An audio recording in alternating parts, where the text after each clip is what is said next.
Yeah, I was just looking at the TDFA Insight study, right?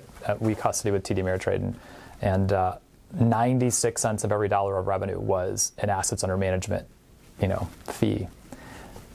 And the average firm lists something, I probably misquote the report a little bit. The average firm says they do something like 15 different services for their clients, and only 2 or 3 of them are actually asset management services, which means 4 cents of every dollar of revenue is allocated to like the majority of the services they say they actually offer. And I chuckle a little bit about it, but it's crazy, right? It's, we tell our team and our clients that you measure what matters, which is stealing a little bit from the book Measure What Matters by John Doerr. You measure what matters, and then the business should be monetizing what it's measuring, right? So to your point earlier, if you get paid by assets under management, are you actually focusing on doing good, sound planning, right?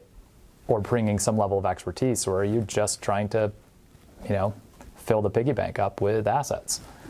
So I'll this reminds me of a couple lines. Years ago, we did the reporting for Arthur Andersen. Now, some people might argue we single-handedly took Arthur Andersen down, but I think that's not true.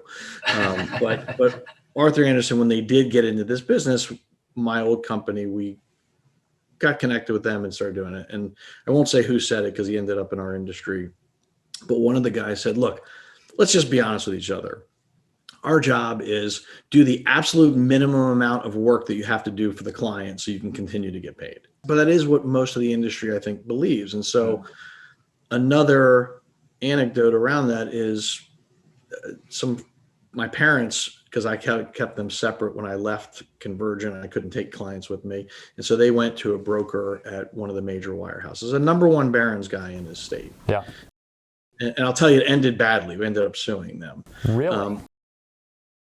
They did a horrible job for the client. Wow. But what they said on their website, we do estate planning, we do financial planning, we do all that stuff. So when I finally looked at it, I'm like, you haven't done any of this stuff. All they cared about was the assets under management. And I think that's the epidemic in the industry is if you're getting paid on assets under management, you're going to do the minimum you need to keep clients happy. Like clients that have money at Goldman that I sit on top of, where when they know I'm involved, they bring out the planning guy who's really good.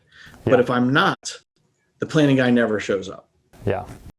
So it gets back to what's the minimum you have to do in order to keep the client happy. And to take it even one step further, I'll tell clients when they come in, I give them kind of the anti-sale because I really believe this. I'm like, if they don't have a huge estate, so because in that case, we'll use tax enhanced indexing, but I'll use a Vanguard fund as an example. I say investing is just like going and joining 24-hour fitness. If you go to the gym, you're disciplined, you eat healthy, you keep a log, you're going to get 95% of the gain. You're going to do great and you can pay a lot less and do a great job. Some people decide that they want a trainer and they're willing to pay multiples of their monthly fee because they're not disciplined, or they want to try and get that last 5%, or they want a different experience. I'm a trainer.